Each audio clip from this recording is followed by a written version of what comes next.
Sam, we're going to let Gene, we could spend a lot more time with him. I apologize, we only have 10 minutes. But I want Gene to tell you in his own words a little bit about what it was like growing up in the Ozarks back in the 1930s and 40s and 50s, before the blight and what happened after. So if you can tell us just a little bit about it and what the trees were like, what it's like growing up.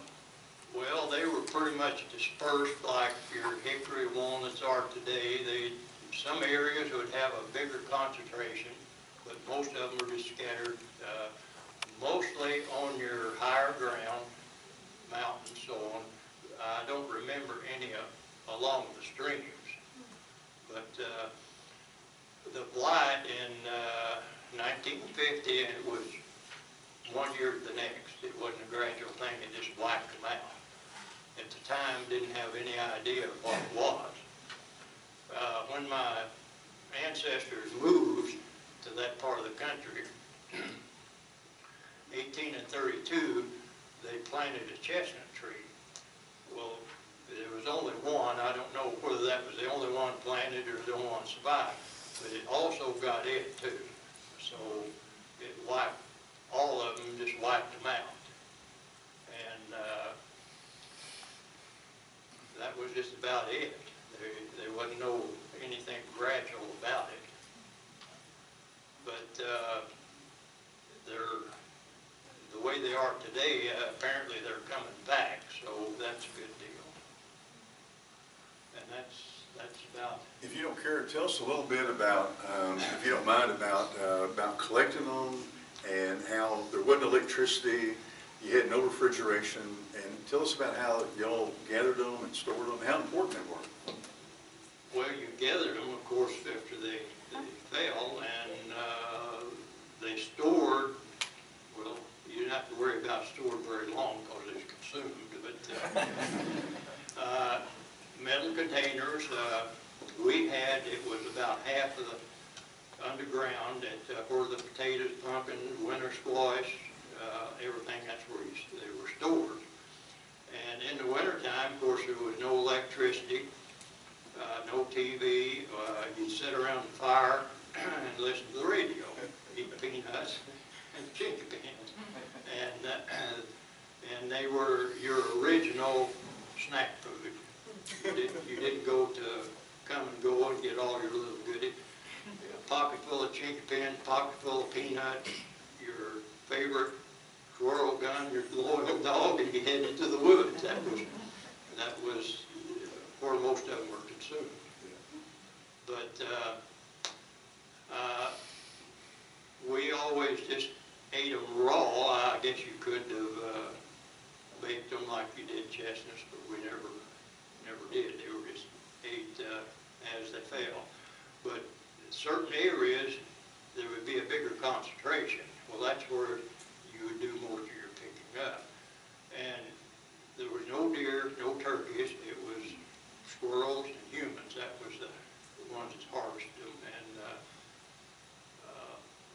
that was where you harvested all you could get, really. We never used it as a primary food. It was more of a snack food, or that if you were hunting and fishing, you'd take them with you. And that was the original snack food. And back then, too, you were talking about the roads. So how did people get around back then? I mean, was there highways? And Well, the original settlers, of course, the rivers, creeks and rivers, that was their main waterway. And they would settle on that and then branch out. Everything, your clearing of the land, it was done with a crosscut saw and a chopping axe. There was no big orange bulldozer out here pushing it out.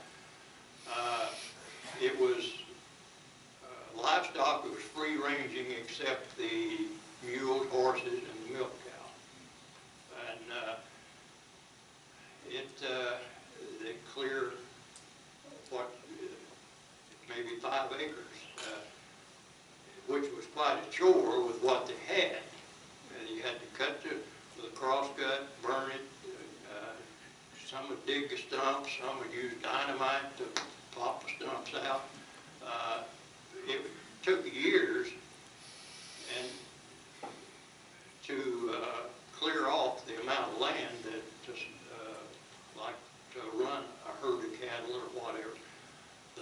because they ran free ranging as well as cattle. And of course, your roads then followed the top of the ridges, very crooked, because just like you go up 65, all these rocks cut out. None of that was going on then. But everything was, your transportation was by wagon, and it was slow going. But everything was manual work. There was no mechanism. For your weeds, you cut them by hand. There wasn't no Roundup or brush spray. Your grubbing hoe, once it cleared it, of course next year your sprouts come up. Well, everything was manual labor, and it was slow going. And that was, of course, as time went on, machinery and so on, it changed it. But the original settlers in this part of the country, it was a slow, hard process to even get settled in because of the terrain. To build a road back through the forest was a lot of work and time consuming as compared to today. And that was about the extent of it. And you know, we talked just a little bit when we were on the phone about, and I didn't ask you this though, but you know, we keep losing species of trees. And, you know, he's talking about planting American chestnut here, and it didn't have a pollinator, and it died from the blight also. So the it that he's talking about is the chestnut blight, Cryphonectria parasitica, that wiped them out. And so we're losing other trees too. So I didn't ask you about this one, but did y'all have butternut trees there when you were growing up too? Not in that area. Now a little further south, down on Piney Creek, there's quite a few of them down there. But in that area, no, there wasn't. And so they're the ones facing serious decline today. And I read one thing that said in 2011 they thought it'd be extinct from planet Earth, but we still got a few hold-on trees that we're working on.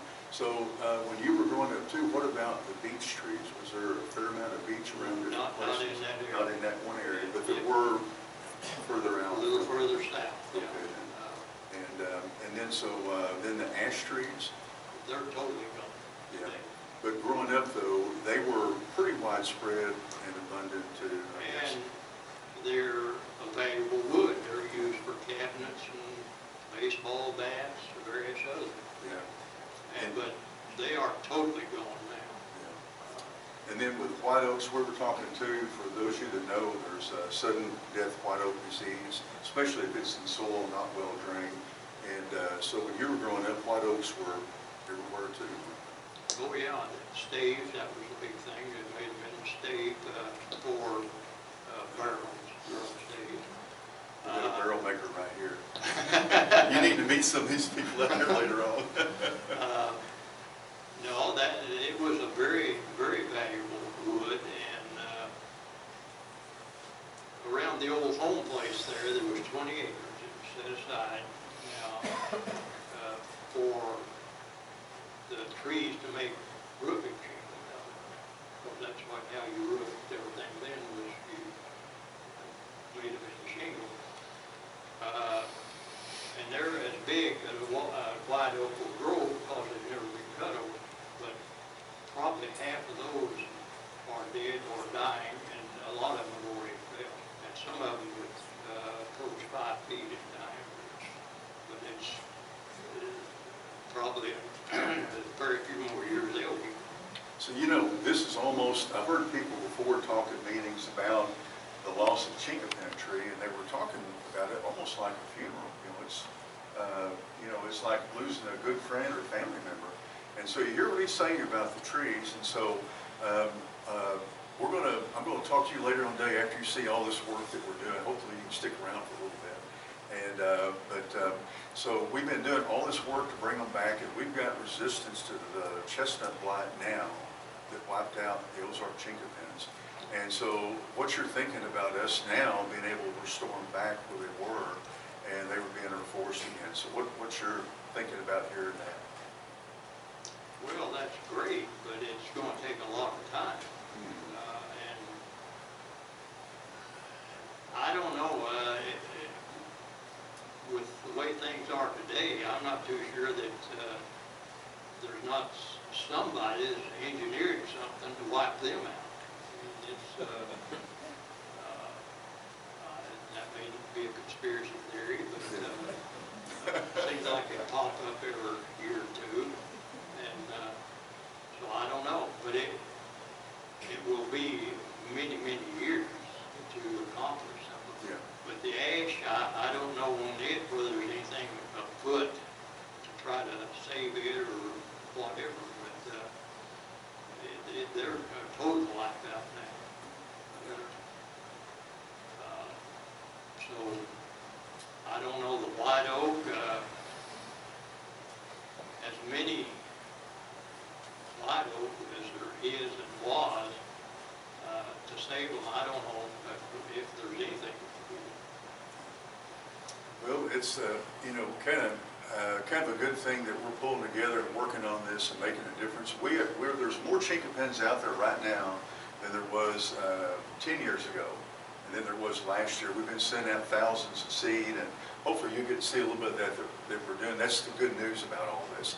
And we are so thankful to have you come up and tell us this today. And does everybody hear what he's saying? And with proliferation of trade and travel, along with it, as well as getting all of our favorite things that we like to buy at low prices from other countries, there's also diseases and pathogens coming over, and they're affecting us. They're also affecting our trees, our plants. And so if you're trying to restore something that's native, they're having a hard way to go.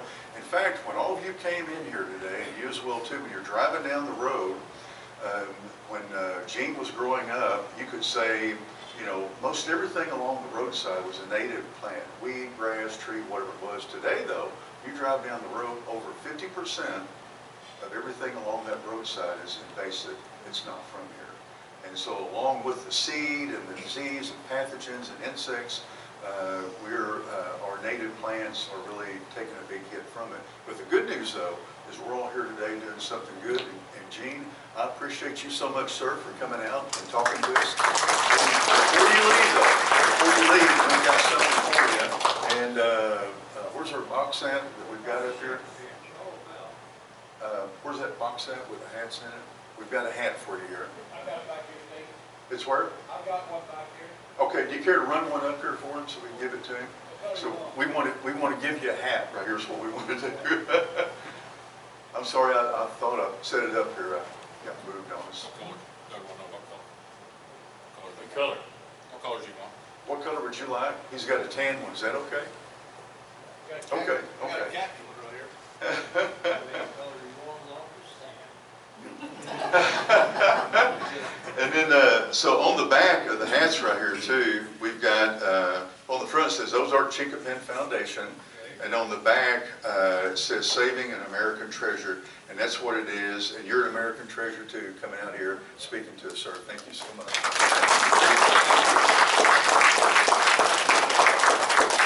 And if you want to stick around and eat with us later on, you can. If your daughter wants to, and the rest of them are welcome to, but glad to have you here with us. Thank you, sir. Appreciate it.